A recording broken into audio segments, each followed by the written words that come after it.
Hi everyone, it's Ashley and welcome to a brand new video. For today's video, I'm going to be talking about why I started my YouTube channel as a low-income homemaker, the realistic side of juggling content creation as a busy homemaker and mom, and also if YouTube has impacted my financial situation and if I would recommend you guys doing it to earn a little bit of extra money. So if you are interested in that kind of video, keep on watching. So when I first started my YouTube channel, I actually didn't think very much about the financial aspect.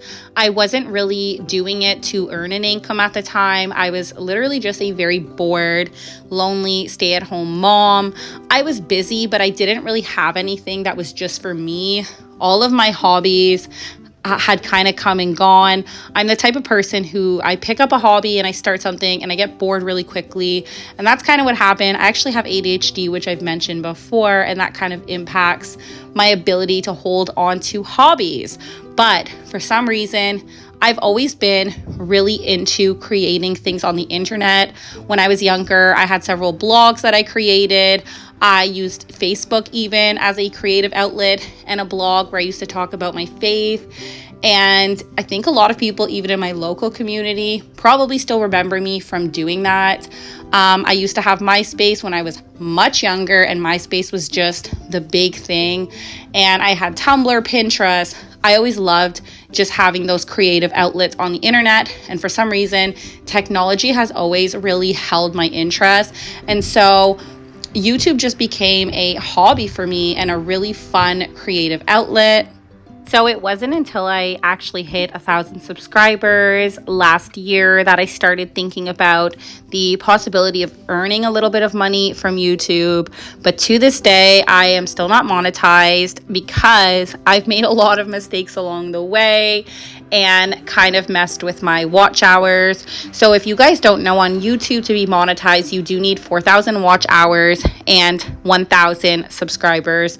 And you need to get those watch hours in 365 days. So I've not met that goal yet, and maybe in the future I will. I have earned a little bit of money on YouTube, but it's mainly been from product reviews and people, or companies I should say, paying me for doing that. But even then, it's been like basically coffee change. And so I actually don't really earn that much money at all doing YouTube.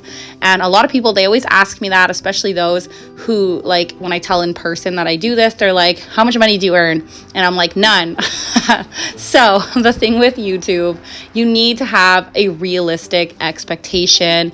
YouTube is kind of like setting yourself up in like the world of being an entrepreneur in a sense. I don't want to say it's exactly like it, but it is in the sense that it can take a long time to really see any sort of income from it. So if that is the only reason you start a YouTube channel and that's really your only purpose in it, you might be left feeling really disappointed if you don't reach that goal as quickly as you want. Despite not actually earning any significant income from doing YouTube, I absolutely love doing YouTube, and my favorite part is actually talking about things that deeply resonate with other people. I love to talk about living on a low income because I know a lot of people relate to this, and reading the comments and just being part of this community is such a blessing to me. And honestly, even if I never earn anything from YouTube, I am more than happy to continue making these videos because I just love when you guys tell me how you feel encouraged by a certain topic. And I just absolutely love talking about frugal living and low income the most out of anything. I also like to talk about like mental health and like ADHD and its relation to cleaning and why that is difficult for some of us, and just encourage you guys. Like, that's really my favorite part of having this outlet, is just being able to encourage other people in their lives and in their struggle, because I too have been there with living on a low income and also mental health, ADHD, depression, that sort of thing. So my advice to you, if you are thinking of starting a blog or content creation, whether it be YouTube, Instagram, TikTok, I would just say, this is what I'm learning right now. I didn't learn this a year ago. I'm learning this now. Do the research. Think really deeply about the direction that you want your blog or your YouTube channel to go. What niche do you want to be in? If you don't want a niche, just think about what you want to impart to the person on the receiving end. Because if you just post for the sake of it without having a clear direction, you might make the same mistake I did, which is posting way too many different topics that it just doesn't make sense. The algorithm gets confused and you end up hurting your channel more. I used to think if I posted more videos, my channel would grow faster, but I think I actually kind of shot myself in the foot doing that. And now what I would say is, if you're just starting out with social media, like let's say if you're starting out with YouTube, focus on creating quality videos, whether it's one a week or even one a month to begin.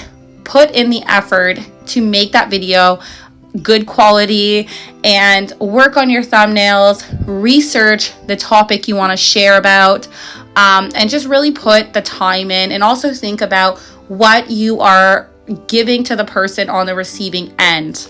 So like I said earlier, for me, I've been really enjoying sharing encouragement for those living on a low income, because I've lived on a low income my entire adult life, and I feel like I've learned a thing or two, and I just love the community. Like, I know I've said this before, but I just love the community. I love the comments you guys leave, and just knowing that other people understand. I kind of was searching for a long time of what I should share, and I feel like I found my place on YouTube. I honestly do, just sharing about frugal living and hoping to encourage you guys. So that is my hope, is to be able to share more encouraging content in the future. Like I said, whether or not I personally ever see monetization, just having this community has been the biggest blessing. And probably, to be honest, better than anything money could really give. Just knowing that there are so many people out there who relate to what I'm saying and people who feel encouraged just really brightens my day. But yeah, hopefully you guys are enjoying this video. And if you are considering starting YouTube in 2025, I would say don't be afraid to give it a try, because you never know. In the sense of earning an income, you never know. And also, you just never know what kind of blessings will come out of it. Maybe you'll even just make a few close friends. I have many close friends I've met through YouTube. I will literally be friends with them forever going forward, most likely, because I've met some truly amazing people through here. I know one fear about starting anything on social media with content creation can be like, well, what do I have to offer? There are so many other people talking about the things that I could potentially talk about. And let me just say, nobody is you. You are a completely unique individual with different lessons and experiences to bring to the table. We all have gifts that we can share with others. And I personally, I am like a girl's girl here, so I'm talking to my girls mostly, but if you're a guy, this applies to you too. But I do not gatekeep, okay? I want my friends to, experience the blessing of being a content creator. If that's what you want to do, like literally jump into it, give it a try. You never know what could come out of it. And there is not another you in this world. So don't be afraid of starting a YouTube channel in that regard, because you just never know. So I hope this video is encouraging to you. Let me know in the comments if you are thinking of starting a YouTube channel in 2025. If you're a content creator, don't gatekeep. Let us know in the comments your advice for those starting out. Like, you know what I mean? Let us all encourage one another. Like, we're literally all trying to, I don't know, live. Like, we're all trying to earn money in a sense, or, find a community that resonates with us. So why not just all of us be the community? Like, let's just do that. Let's just be the community. Anyways, I'm just like rambling on now. And I just want to say, this day, or the few days I'm filming this, I really didn't feel like filming. I honestly didn't. I really have kind of been dealing with a little bit of seasonal depression. Like, as I'm seeing the seasons change, there's nothing in particular that's causing me to feel like down, but it's just the general like seasonal blues, I guess. But I pushed through, and now that I'm doing this voiceover, I'm actually feeling so encouraged. So I'm thankful that I was able to persevere and get this video out for you guys, because I want to encourage you.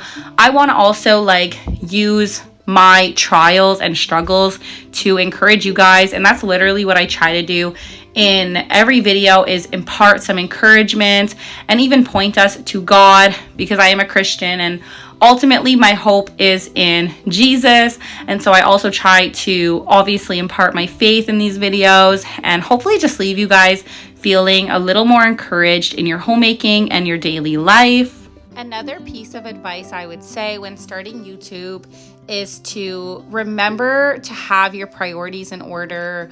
Obviously, if you have a family, you don't want to spend all your time on your phone editing. You also don't need to take a billion videos of everything your family's doing.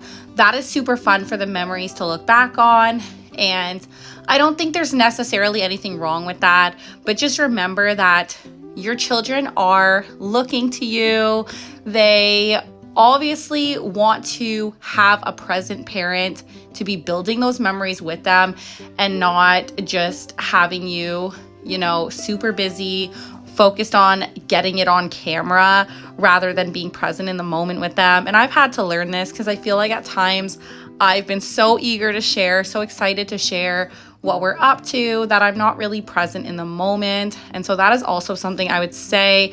This is why I think it's so important to focus on one quality video a week, or just set really realistic goals for yourself in terms of content, because you don't want to be so distracted that you're not focusing on the right things in life. The Lord says in His word to redeem the time, for the days are evil. And as a Christian, I wholeheartedly believe it is important that we use our time wisely. And I'm not saying not to have any time of rest or anything like that, or not do anything we enjoy, but I've fallen into this myself. So when I say this, I'm speaking to myself as well. We just don't want to fall into the habit of being so busy with creating content that we're not present with our families. So definitely prioritize what you're doing. And just also think about do you want your kids in your videos? Is that something that's important to you, to protect them from being on social media? For me, I try to limit how much I'm sharing of my children. I don't really want them to be annoyed with me for posting them later on. I know right now they don't mind if they're in a few clips here and there, but I just try to really limit it, because I do want to respect their privacy as well. Well, that is it for today's video. I hope it left you feeling encouraged. I will see you guys in the next one. God bless.